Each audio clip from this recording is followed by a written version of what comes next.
Querida igreja, que saudade de vocês, que sincera saudade de vocês, viu? Quanto tempo, né? Da última vez que eu estive aqui, o nosso irmão Hugo não era casado, nosso irmão Tadeu não era casado, nosso irmão João Pedro não era... Ah, não, continuou sem casar. Exatamente, não faz tanto tempo assim, né? Algumas crianças eu me surpreendi com o tamanho delas, né? Algumas crianças eram de colo, hoje já estavam aqui, né, brincando, né? 7 meses para uma criança é bastante tempo, né? Mas 7 meses também é bastante tempo para a gente ter saudade, né? Saudade. A gente até esquece algumas coisas assim que são muito comuns. Eu já estava meio confuso aqui na liturgia, não lembrava bem o que vinha, perguntei ali a João Pedro o que vem e tal, porque a gente acaba esquecendo, né? De qualquer maneira, irmãos, eu estou muito feliz de estar aqui de volta, porque como o nosso irmão Tadeu falou, foram 12 anos aqui nessa igreja, momentos muito bons. Eu cheguei num momento da minha vida muito complicado, muito difícil.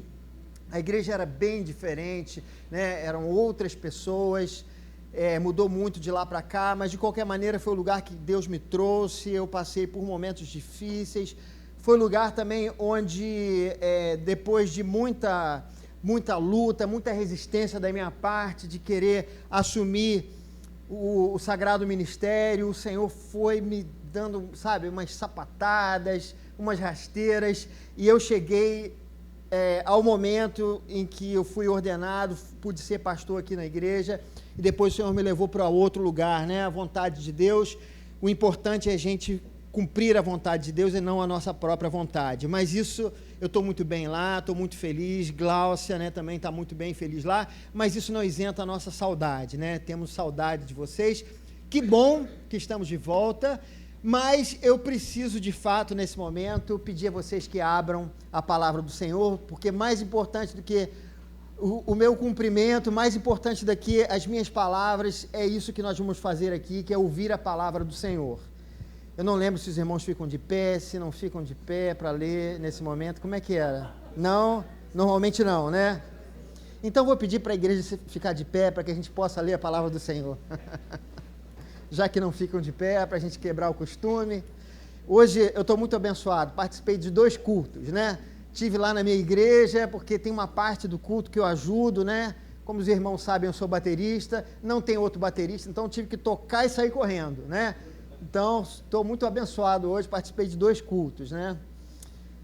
Muito bem, Filemon, nós vamos ler toda essa epístola a partir do versículo 1. Acredito que os irmãos já encontraram. Filemon, exatamente isso, tem na Bíblia, acredite, tá? Filemon tem, Ageu tem. Filemon.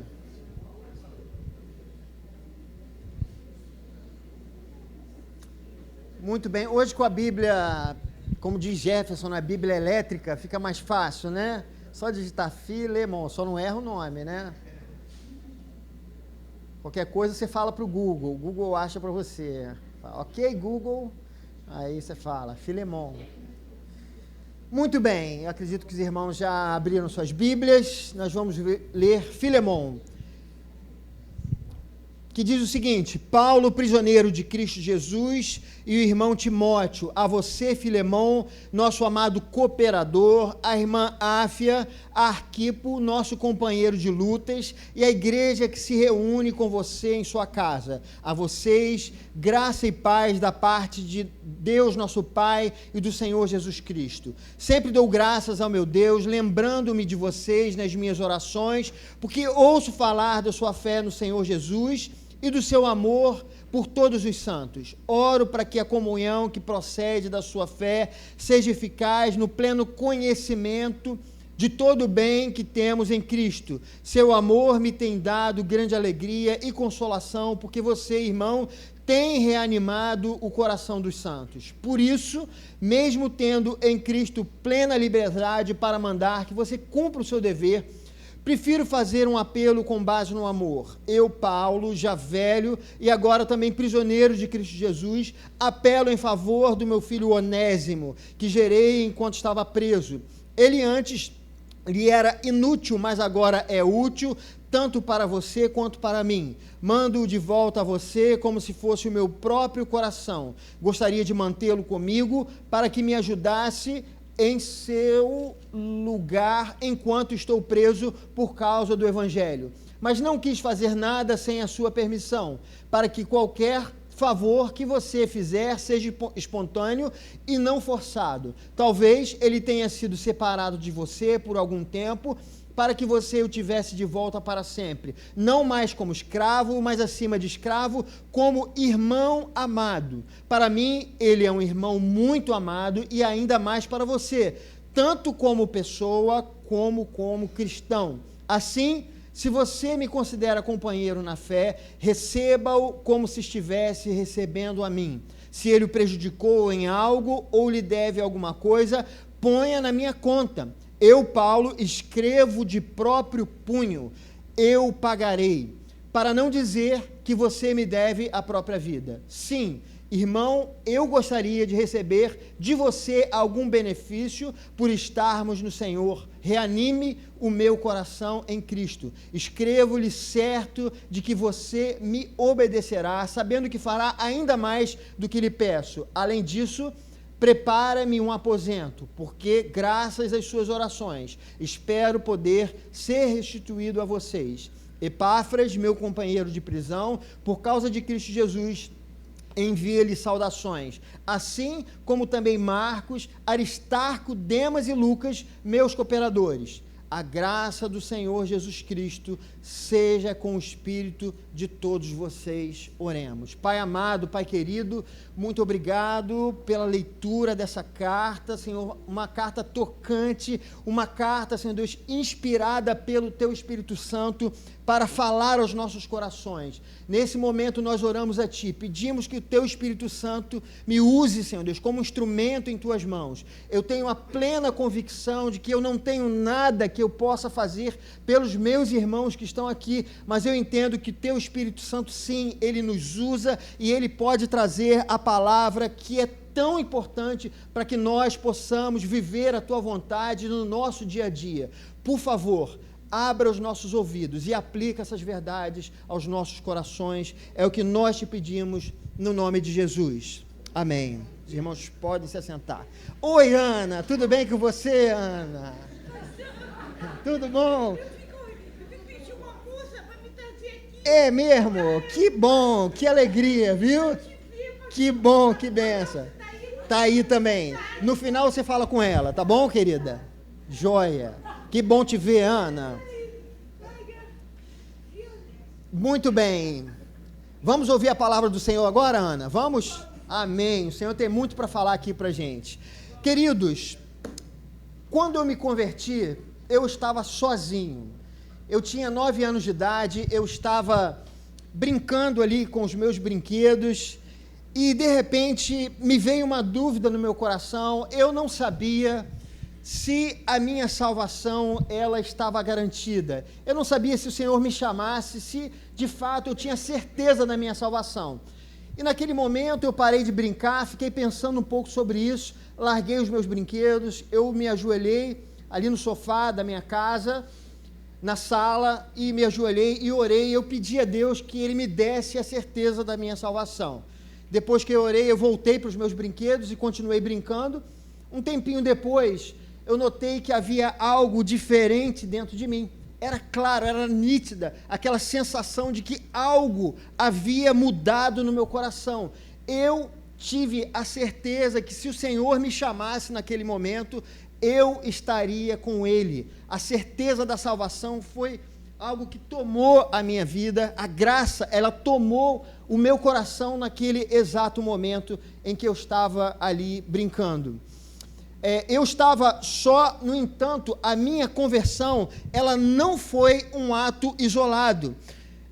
Ela foi motivada, irmãos, por algumas coisas que aconteceram na minha vida, mesmo nesse pequeno período de vida. Eu tinha apenas 9 anos de idade, mas de alguma maneira, na minha mente, ali, enquanto eu brincava, eu ouvia ecos dos meus irmãos que eram mais velhos que eu e ficavam conversando sobre a salvação, sobre a certeza da salvação, sobre o tempo da inocência, sobre a salvação após a morte.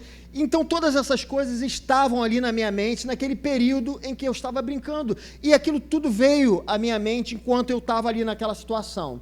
Outra coisa também que ecoava na minha mente era o fato de que muitas vezes quando eu estava para dormir, a minha mãe, que eu brinco, né, digo que ela foi a apóstolo Paulo da minha vida, porque foi ela que me levou ao Evangelho, ela que pregou o Evangelho para mim, e muitas vezes eu estava ali deitado para dormir e ela me falava sobre as coisas de Deus, e tantas vezes, né, mãe, me falou sobre a onipresença de Deus, a onisciência de Deus, a onipotência de Deus, numa linguagem infantil, e eu ficava dizendo para ela, não, mas se eu esconder debaixo da cama, será que Deus vai me ver? Acho que Deus não me vê. Ela fala, não, Ele vai te ver. Mas se eu esconder atrás da porta, Ele vai me ver. Mas se eu entrar dentro do armário e me colocar debaixo da toalha, Deus não vai me ver. Ela fala, Deus vai te ver. E todas essas coisas ecoaram no meu coração até aquele momento, aos 9 anos de idade, onde a graça tomou a minha vida e o meu coração. Queridos, a conversão de ninguém se dá no meio de um vácuo. Ela não é feita por anjos, não são anjos que pregam, não são animais que pregam ao homem, ou ela não acontece de um modo impessoal. Jesus, Ele nos comissionou para essa missão. Ide por todo mundo e pregai o Evangelho a toda criatura, conforme fala Marcos 16:15. Cada um de nós recebeu o Evangelho de alguém, cada um de nós é chamado para dividir o Evangelho com alguém.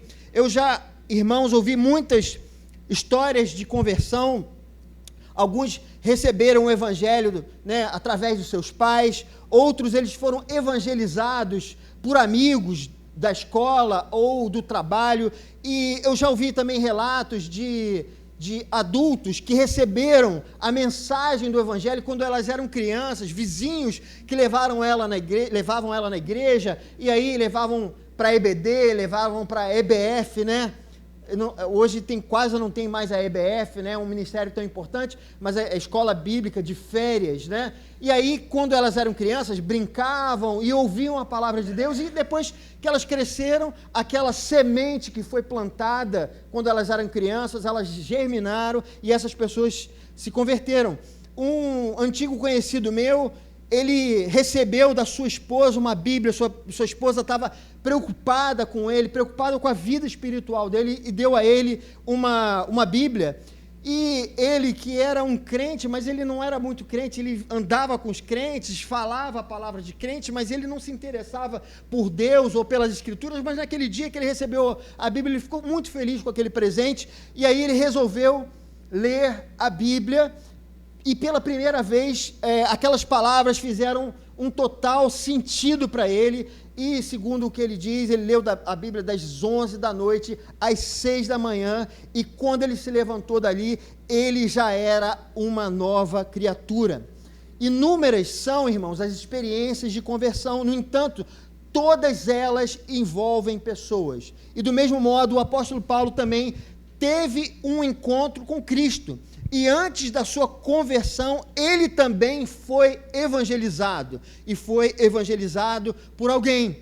Mas você pode dizer, não, ele não foi evangelizado por ninguém, porque ele teve um encontro pessoal com Jesus Cristo no caminho de Damasco, conforme Lucas nos fala, né? E isso é verdade. No entanto, nós não podemos nos esquecer, irmãos, que em Atos, capítulo 8, Lucas nos fala da morte de Estevão, e que na morte desse que foi o primeiro mártir do cristianismo, Paulo estava ali presente, consentindo na morte daquele homem.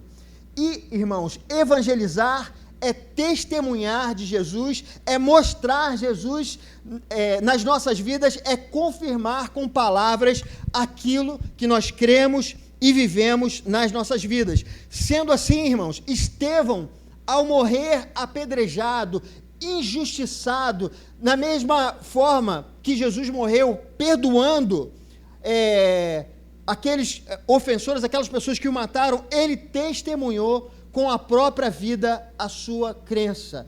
Não abriu mão de sua fé, ele pregou até o fim, ele foi fiel até a morte. Estevão foi o principal evangelista do apóstolo Paulo. Podemos dizer que a experiência de Paulo no caminho de Damasco foi o ápice de um processo que já estava acontecendo em sua vida há muito tempo.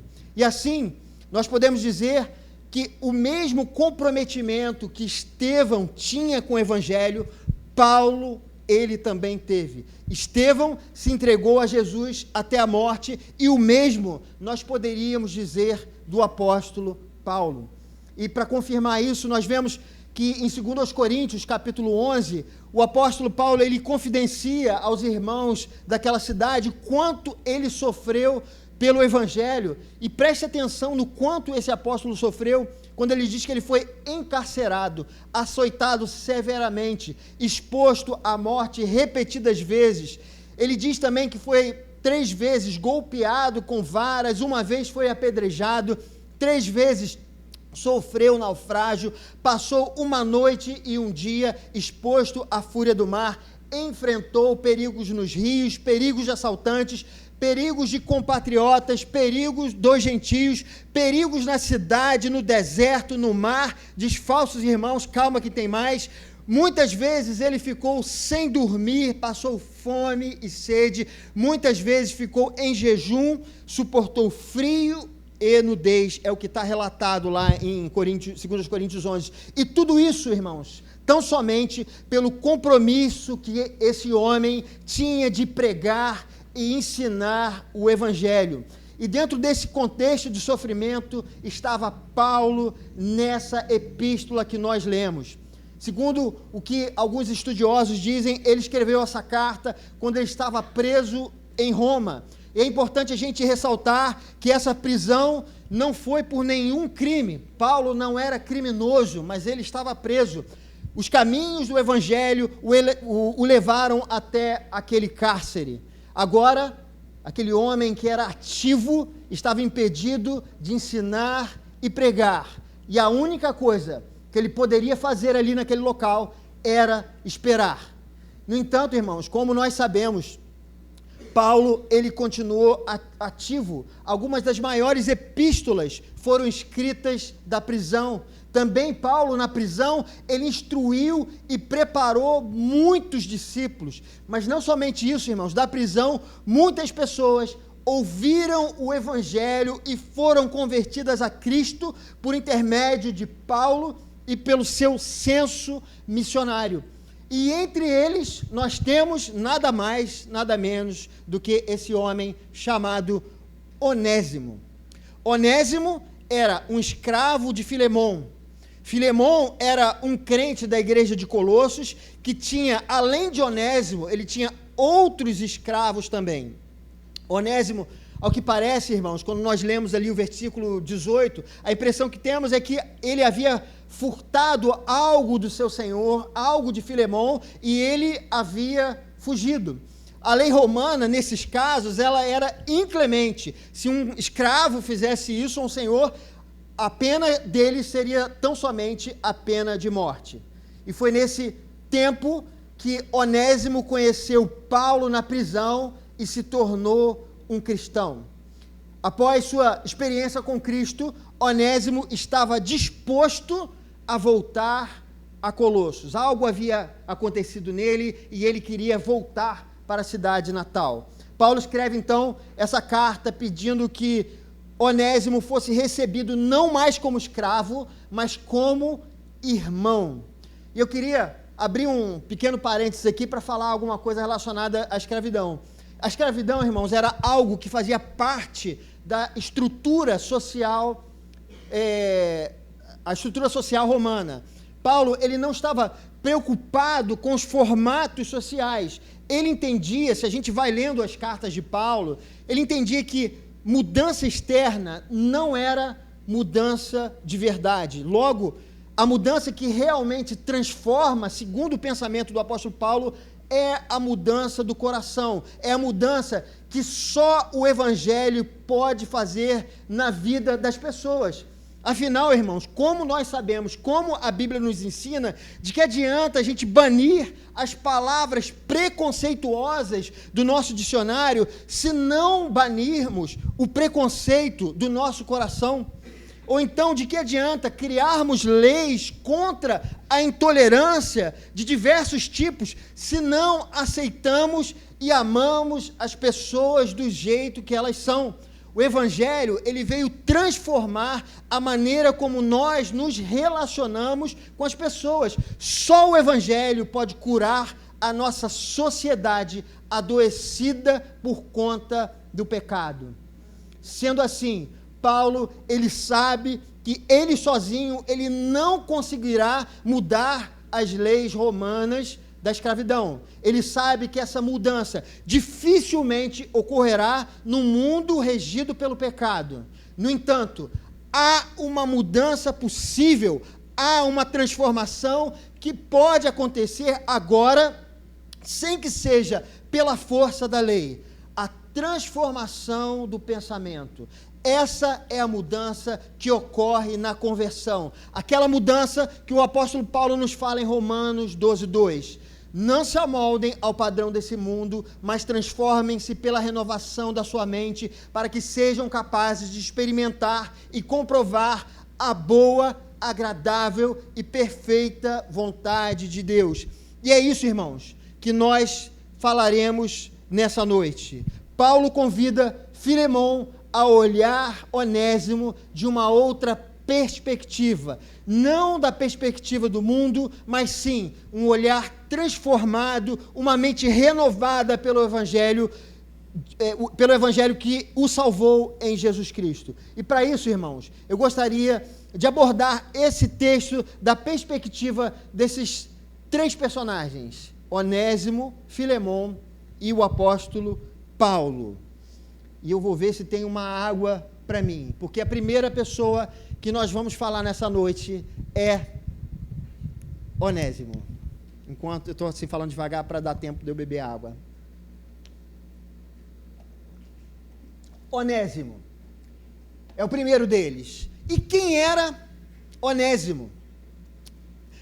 Quem é esse desconhecido que surge nas páginas da Bíblia? Onésimo, como eu disse, era um escravo que pertencia a Filemão. Ele fugiu porque possivelmente havia roubado algo do seu senhor. E de algum modo ele se encontrou com Paulo na prisão e ali houve a sua conversão, ele teve um encontro com Cristo ali. Quando Paulo se refere a ele na carta, ele faz um jogo de palavras que na língua portuguesa ela não é clara, né? Infelizmente a gente perde algumas nuances da Bíblia, porque a Bíblia, o Novo Testamento foi escrito em grego, como nossa língua, nós não falamos grego, né? Nós falamos português, nós perdemos algumas nuances, mas para isso a gente está aqui para explicar isso, né? O texto do versículo 10 e 11 que nós lemos diz o seguinte: apelo em favor do meu filho Onésimo, que gerei enquanto estava preso.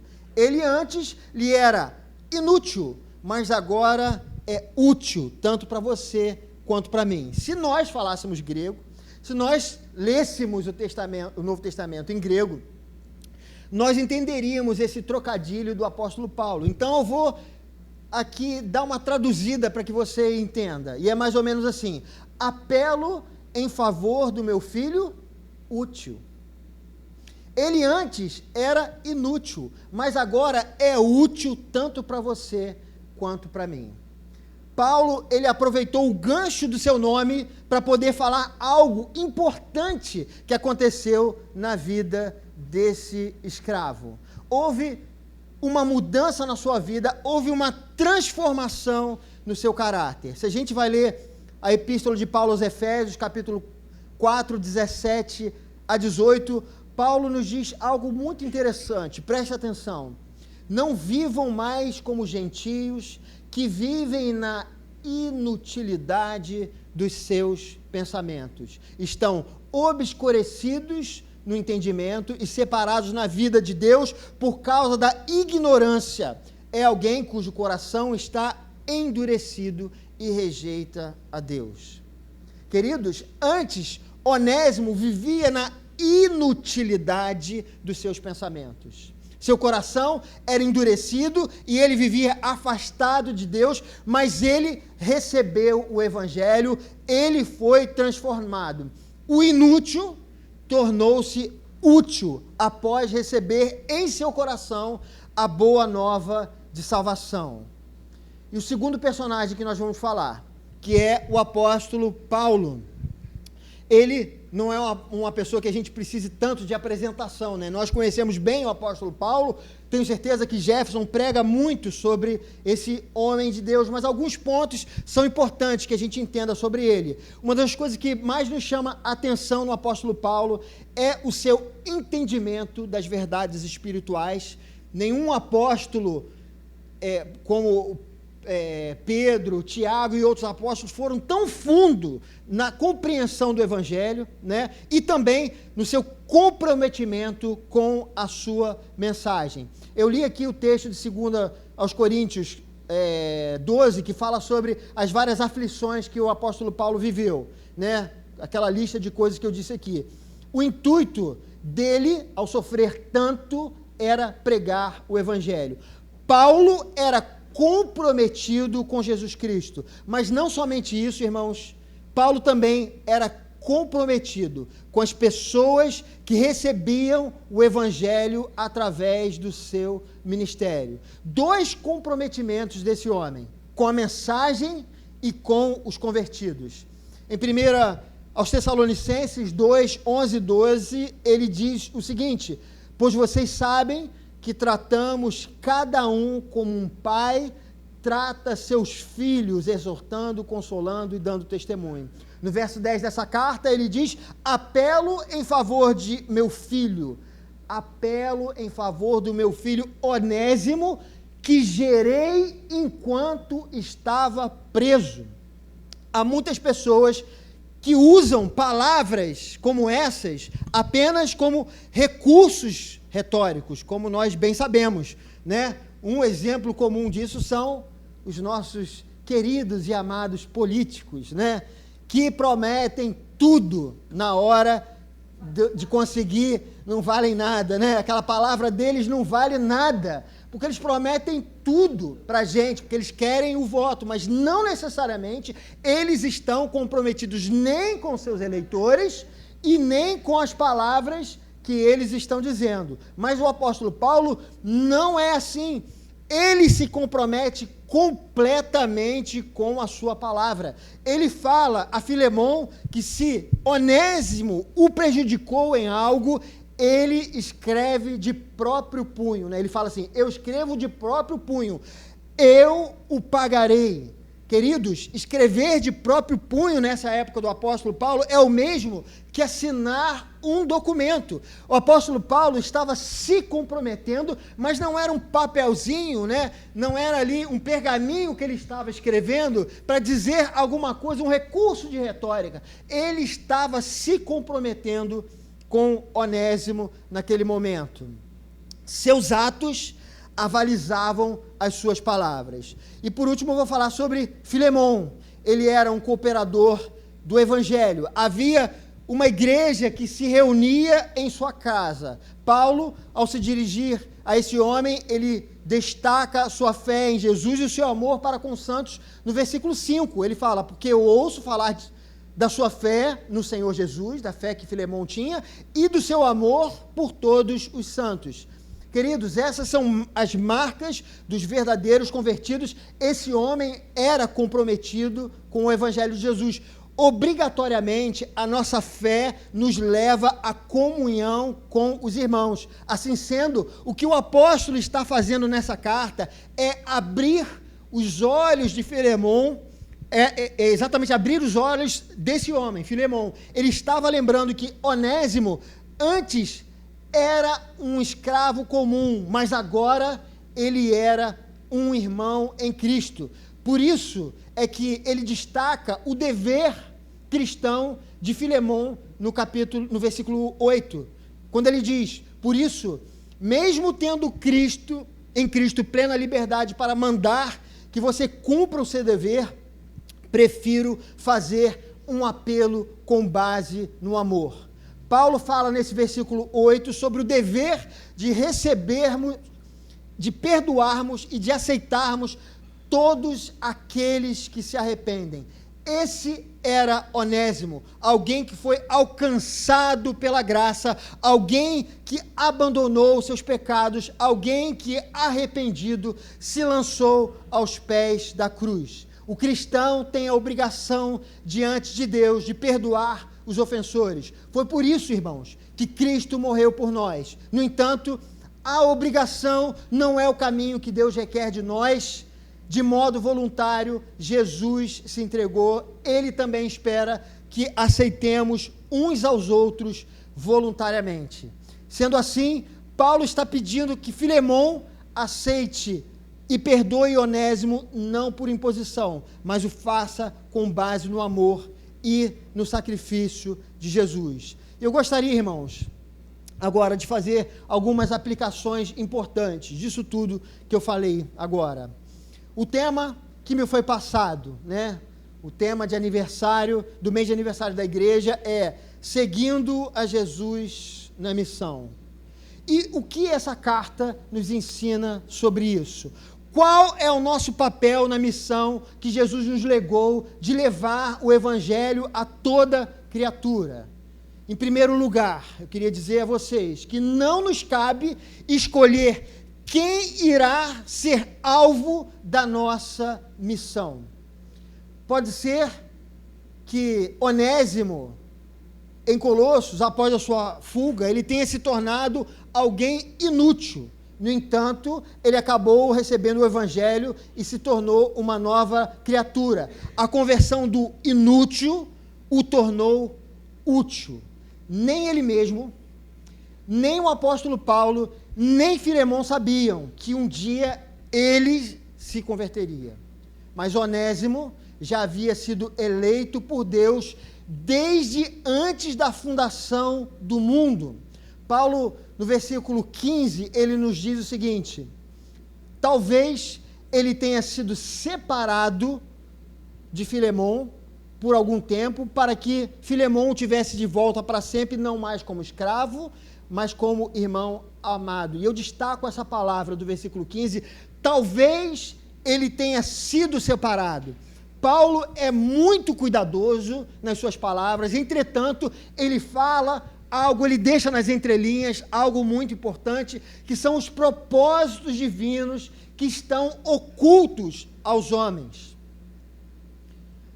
Apesar de Paulo não dar essa certeza, o que nós sabemos é que a graça alcançou esse homem. A graça nos alcançou sem que pedíssemos, sem que tivéssemos noção da urgência dela. Isso é uma verdade, irmãos. Um dia, nós vivíamos em nossas transgressões, em pecados, mas de repente, nós fomos, todos nós, fomos surpreendidos pela graça de Deus. Um dia, eu tinha 9 anos de idade, e de repente, algo sobrenatural tocou o meu coração, eu me ajoelhei e a graça invadiu a minha vida.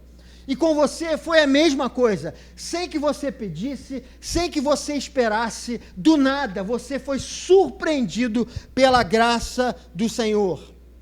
Muitas coisas aconteceram e de repente veio a conversão. Não sabíamos que estávamos distantes de Deus, não sabíamos que Deus estava irado conosco por conta do pecado que habita em nossos corações. No entanto, o perdão de Deus já estava sobre nós, essa graça já estava sobre nós desde antes da fundação do mundo, porque Deus nos escolheu nele antes da criação do mundo para sermos santos e irrepreensíveis em sua presença, Efésios 1:4. Isso significa que há muitas pessoas que vivem ao nosso redor e que, assim como ocorreu conosco, encontrarão o evangelho em algum momento de suas vidas. Muitas pessoas não sabem, mas suas vidas estão se afunilando em direção a Jesus Cristo. Muitos vivem mortos em suas transgressões e pecados e não sabem que estão se encaminhando em direção à graça de Deus. Nós precisamos estar com os nossos olhos espirituais abertos. Talvez aquele seu colega de trabalho que te dá dor de cabeça, talvez, irmãos, o seu vizinho que adora uma confusão, ou aquele outro que adora bater um tambor, ou um determinado parente que só arruma confusão.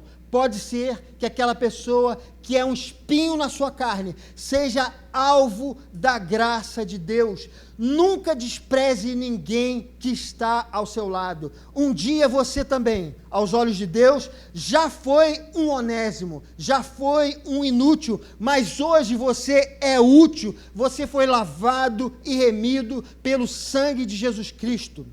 Jesus pode querer te usar para fazer um milagre na vida de alguém inútil e torná-lo útil para a glória de Deus. Abra o seu coração e deixe o Espírito Santo te usar e ame as pessoas mais inúteis que estão ao seu redor. Em segundo lugar, irmãos, nós precisamos estar comprometidos com a nossa missão.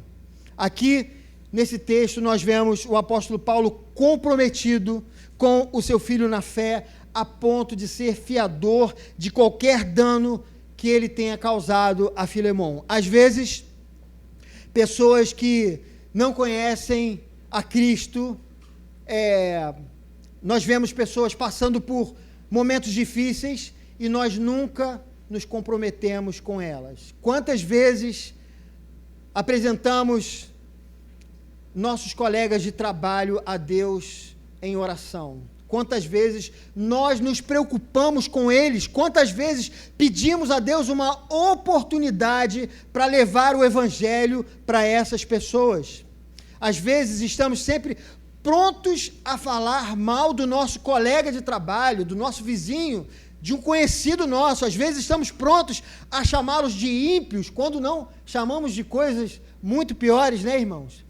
Mas quase nunca estamos dispostos a evangelizar, a testemunhar com as nossas atitudes o Deus que nós amamos e servimos. Às vezes, deixamos as nossas opiniões políticas se sobreporem ao evangelho da salvação, o que é, irmãos, um absurdo.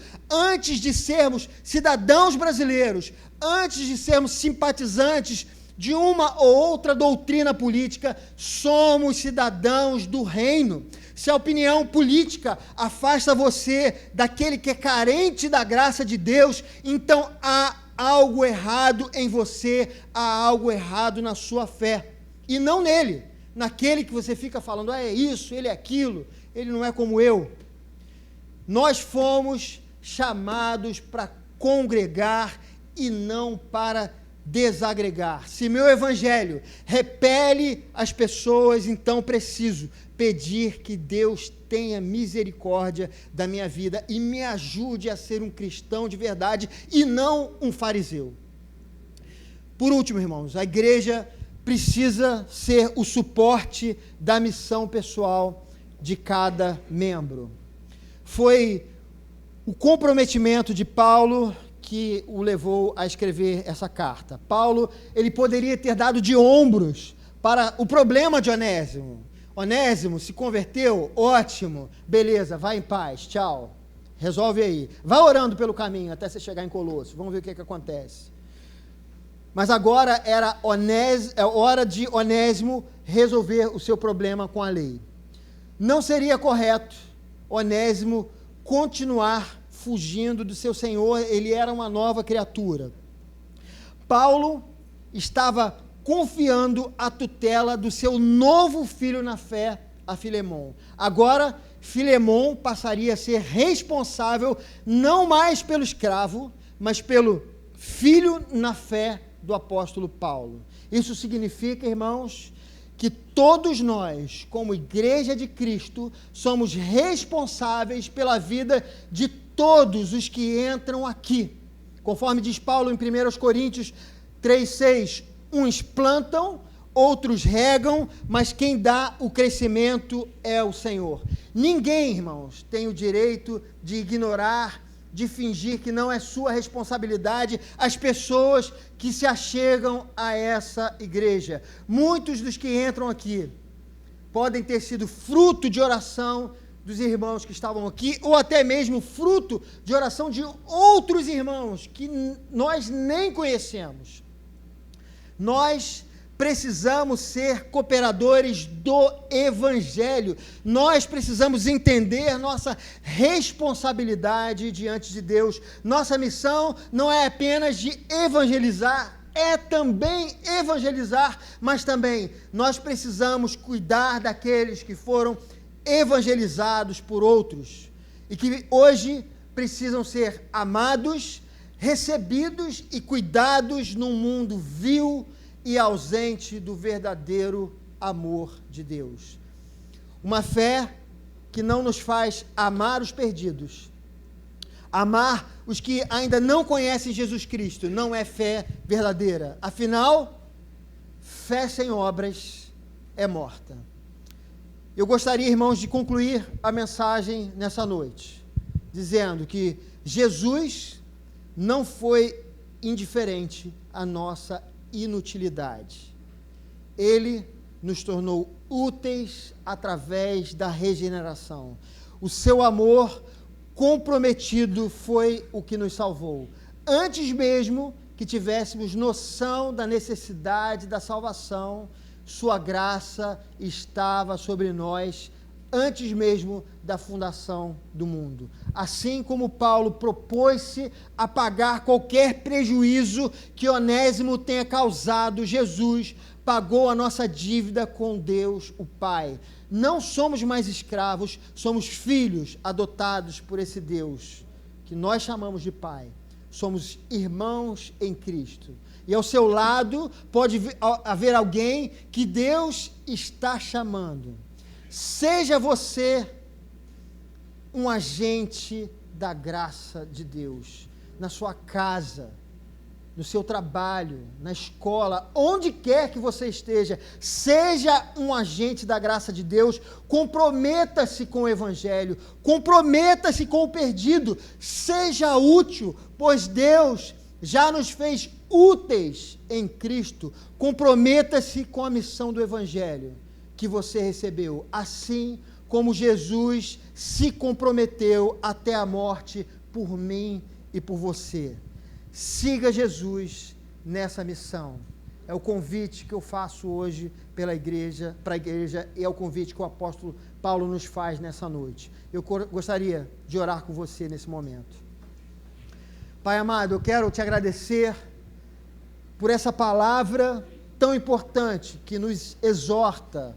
Senhor, essa palavra que chega a ser uma palavra dura para nós, não é uma palavra fácil de ouvirmos, porque ela, Senhor Deus, nos confronta com uma realidade. Nós vivíamos perdidos, nós éramos inúteis para Ti, nós vivíamos na inutilidade dos nossos pensamentos, conforme o apóstolo Paulo nos fala, mas de repente, sem que soubéssemos da nossa necessidade, a graça nos alcançou e nós fomos regenerados, nós fomos mudados, nós somos hoje uma nova criatura. Mas muitas vezes, Senhor Deus, nós não queremos imitar Jesus Cristo na vida daqueles que estão ao nosso redor. A gente tapa os nossos ouvidos e não quer ouvir o ide pregar o Evangelho a toda criatura. A gente prefere ficar do nosso lado, quietinho. A gente não quer fazer algo por aquele que está perdido. Senhor, não permita que a nossa vida cristã seja uma vida inútil, vazia. Por favor, Senhor Deus, faz-nos útil. Faz-nos levar a mensagem do Evangelho a alguém, ainda, Senhor Deus, que eu não saiba pregar. Ainda que eu não tenha o dom da palavra para convencer aquela pessoa, mas eu quero estar comprometida com ela. Eu quero, Senhor Deus, orar por ela. Eu quero pensar nela. Eu quero amar essa pessoa. Eu quero, de todo o meu coração, pedir que o Senhor invada a sua vida e o seu coração. E eu quero testemunhar com a minha vida, Senhor Deus. Por favor, faz-me útil. Não permita, Senhor Deus, que a vida passe aqui e minha vida cristã seja uma vida mais ou menos, uma vida morna, Senhor. Não permita que seja assim, mas que nós tenhamos um compromisso com Jesus Cristo, não por obrigação, mas, Senhor Deus, de modo voluntário, porque foi de modo voluntário que você se entregou na cruz do Calvário por mim. E é assim que eu quero ser na vida daqueles que não conhecem a Ti também. Ajuda na minha missão. Tem misericórdia de mim, mas eu quero ser diferente. Eu quero mudar a minha atitude, eu quero mudar a maneira como eu me relaciono com os perdidos. Eu quero ser luz. Eu quero ser sal, eu quero ser Jesus Cristo personificado através das minhas mãos, do meu abraço e da minha fala. Tem misericórdia de mim e ajuda-me. É o que eu te peço, no nome de Jesus. Amém e amém.